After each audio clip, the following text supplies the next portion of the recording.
नमस्कार दोस्तों। आज हम इस वीडियो के माध्यम से आपको ये बताएंगे कि राम ने इस पृथ्वी को क्षत्रिय विहीन क्यों किया। सबसे पहले हम ये बताएंगे कि राम कौन थे। राम का जन्म वैशाख तृतीय शुक्ल पक्ष को हुआ था। वो महर्षि जमदग्नि और माता रेणुका के पुत्र के रूप में पैदा हुए थे। महर्षि जमदग्नि के पुत्र राम जो थे, जन्म से ही बलशाली, अद्वितीय, विलक्षणी बुद्धि के थे। वो पशु पक्षी की भाषाओं भी समझने वाले व्यक्ति थे। वो अपनी दृढ़ इच्छा शक्ति और तपस्वी प्रवृत्ति के थे। अपनी दृढ़ इच्छा शक्ति और तपस्या के दम पर भगवान शिव से उन्होंने कई शस्त्र और युद्ध कलाएं सीखी।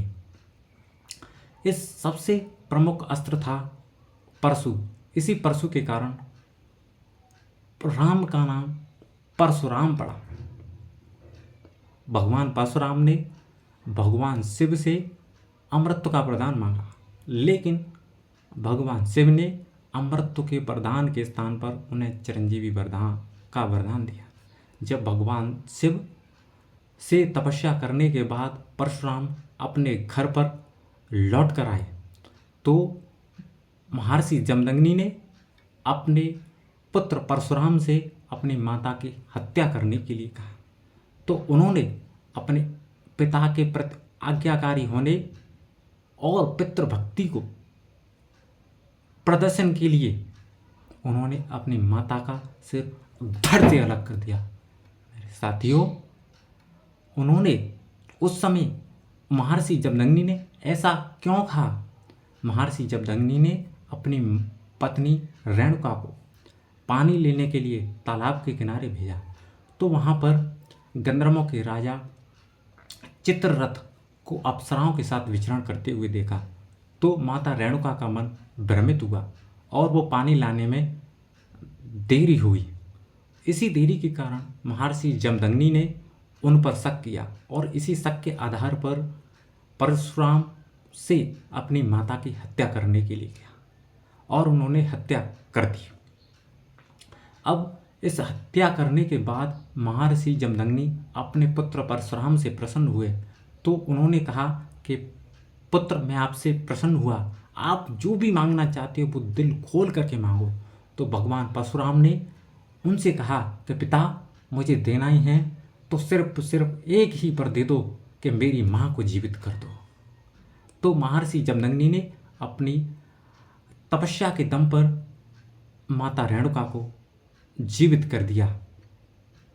तो जब एक बार महर्षि जमदग्नि तपस्या कर रहे थे तो वहाँ पर सहस्त्रार्जुन अपनी सेना के साथ, पूरे दल और बल के साथ आश्रम में पधारे।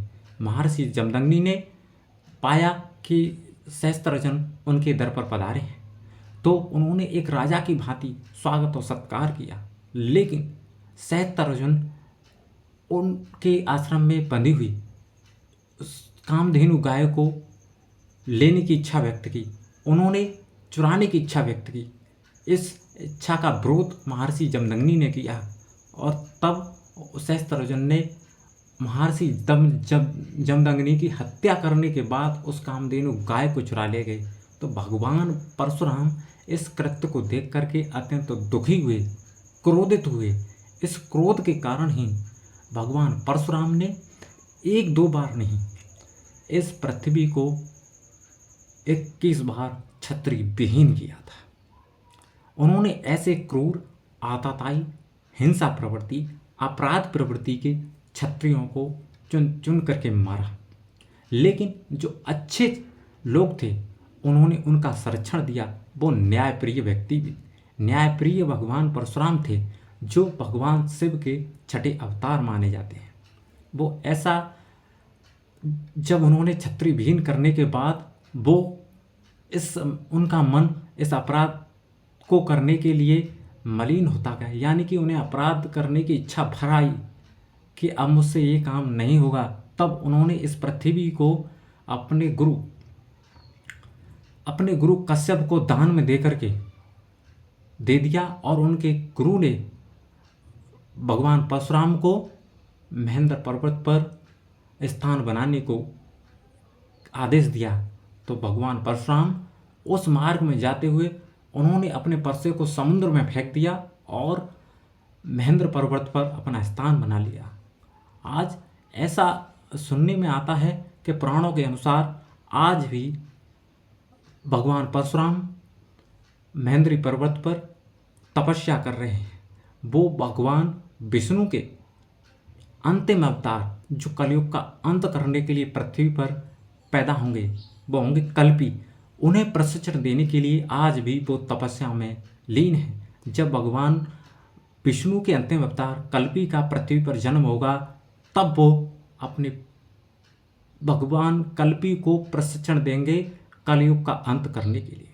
मेरे साथियों, मेरा इस वीडियो के माध्यम से आप सभी से ये कहना है कि मैं किसी को कोई हिंसा करने की या कोई अपराध करने के लिए कोई प्रेरित नहीं करता। मैं अपने माता पिता के प्रति परशुराम जैसी आज्ञाकारी होने की सलाह देता हूँ, लेकिन 100% उसमें अपने विवेक का इस्तेमाल करने की कहता हूँ। यदि आपका विवेक आपको बताता है कि ये काम उचित है, संवैधानिक है, निरपराधिक है, तो आप उस काम को जरूर करें। लेकिन यदि आपको ऐसा लगता है कि ये काम आपराधिक प्रवृत्ति का है, इसमें जनमानस की हानि है, आप स्वयं की हानि है, तो उस काम को कदाचित भी नहीं करें। तो मेरे साथियों, आप सभी को इस वीडियो को लाने का मेरा उद्देश्य यही था कि जो इस समाज में फैली हुई माता पिता का अपने संतान के प्रति जो अनादर हो रहा है, उसको पुनर्जीवित करना है, अपने पुनर्जीवित करना है और संतान में माता पिता के प्रति आज्ञाकारी और दया भाव लाने का मेरा उद्देश्य था। धन्यवाद साथियों। इस वीडियो को लाइक और शेयर और कमेंट करके बताएं कि ये वीडियो कैसा लगा। नमस्कार दोस्तों।